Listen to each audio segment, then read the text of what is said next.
Lakwatsirang babae. Ngayong araw maglakwatsa na naman ang babae. Siyempre hindi yan aalis ang babaeng yan kung hindi siya maglalagay ng kuloriti sa pagmumuka niya. Magaling lang naman yung babaeng yan sa paglalagay ng mga kuloriti sa pagmumuka niya. Pero paasikasuhin mo yan sa bahay, ipaglaba mo yan siya. Napakatamad niya. Pero utusan mo yan mag-makeup, mag-skincare. Napakabilis niya. Ang kubita dito sa bahay naninilaw na. Pero ang nguso niya pulang-pula. Pati ang pisngi niya, wala talagang kahihiyan. Kung may pupunta dito sa bahay, hindi siya mahihiya na ipasiar niya ang tao na nanlilimahid ang CR, na may nakasabit na pante. Yang alahas-alahas na sinusuot niya, ako na lang ang maaawa sa mang-hold up sa kanya. Kay walang mapapala, hindi man yan masasanla. Mahilig magsuot-suot sa mga aksesoris. Burara naman hindi ililigpit. Walang katahimikan talaga sa bahay tong babaeng to kahit masama ang panahon. Kahit mabagyuhin tayo, hindi talaga niya mapigilan ang pagkalakwatsira niya. Isasama pa ang mga bata sa mga kalukuhan. Sus, Dorinel, pag ganyan-ganyan ka sa itsura mo, ako na lang ang mahihiya sa'yo. Maganda tignan. Pero papuntahin mo ang mga tao sa bahay. Mahihiya ka talaga. Tignan mo ang ginagawa sa anak, oh. Pinapainom na mga kung ano-ano. Yang bata, kaya yan magkakasakit, magkakasipon. Walang gana kumain, kaya anong binibigay sa nanay? Siya din talaga ang nagbibigay sa mga bata ng sakit.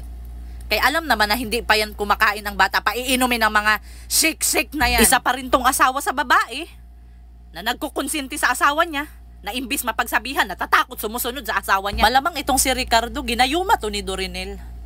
Kaya bakit magsusunod-sunuran sa kanya? Kaya kung ako pa kay Ricardo, kung ganyan ang estilo sa asawa ko, pabayaan ko yan siya, uy.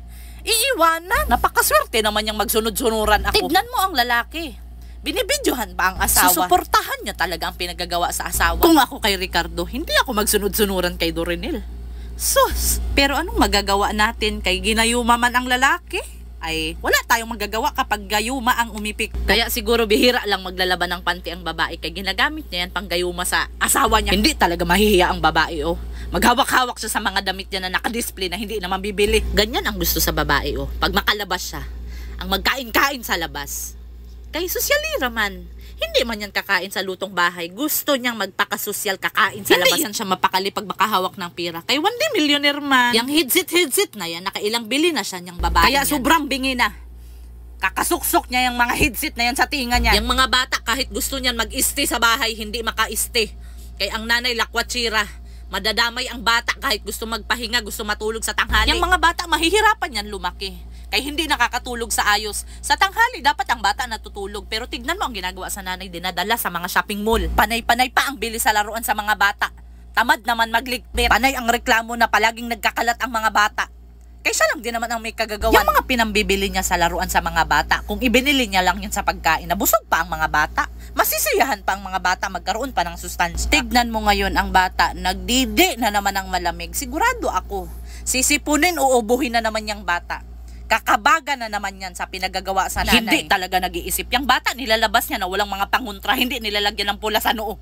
Panay-panay naman ang lagay niya sa lipstick, pero ang noo sa bata, hindi niya malagyan ng lipstick para may panguntra ang bata. Kaya napakaraming tao dyan sa mall na yan. Ganyan na ganyan ang paborito sa babae. Puro mga pritong pagkain. Kaya ang bata, namamayat. Kaya walang madidi na masarap sa nanay. Kaya ang bata, kahit padidiin mo, maya-maya lang hihingi na naman ng didi, kaya hindi nabubusog. Ikaw ba naman kakain ka niyan, puro tuyot? Anong lalabas na gata sa'yo? Pero baliwala lang yan sa nanay, kaya hindi man nag-iisip. Hindi niya iniisip yung sustansyang binibigay niya sa mga bata. Magrereklamo na bakit nag-iiyak ang bata kahit pinadidi. Paano hindi iiyak ang bata? Kaya nagugutuman, nakukulangan sa didi. Kaya ang luka na nanay, puro tuyot ang kinakain. Itong babae ngayon, maghanap-hanap daw siya ng gagamitin sa pagkainan sa bata. Ang bata, hindi pa man yan makapag-request kung gusto niya ng plato, ng kutsara. Hindi pa yan magsasalita. Pero ang nanay man ang nagdidesisyon kung ano ang gustong gamitin sa bata. Gasto-gasto lang talaga yung ginagawa niyang babaeng yan. Kaya ang bata, hindi pa man yan magre-request na gusto niya ng kutsara, ng mangkok. Napakaraming plato sa bahay, napakaraming mangkok. Bakit bibili pa siya ng mga ganyan? Noong unang panahon, wala namang ganyan. Gagamit lang ng mangkok, ng normal na kutsara. Siya magpakasosyalira lang talaga. Ito namang si Ricardo, wala ring imik. Pinagbibigyan lang ang mga pinagagawa sa babae.